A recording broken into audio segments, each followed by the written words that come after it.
Hello everyone, how to Tuts back with another new video, and in this video I'll guide you how to set who can comment on your post on BandLab Make Music Online application. So you can see this is the interface of BandLab. So what you need to do, you need to click on your profile and click the settings option, then scroll down, then here you'll see the option privacy. Simply click on the privacy and scroll down, then here you can see the comments. So by default it's everyone, it means everyone can able to comment on your post. But you can see that these settings does not apply to comments in bands and communities. So it's not applicable in bands and communities, so it's applicable on your timeline. So like if you click everyone, then everyone can comment you can choose followers and following people you follow.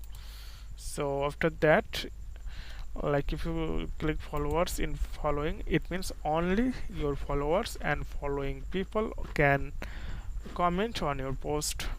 So this way you can change this settings. Okay friend, today's no more, see you in the next video.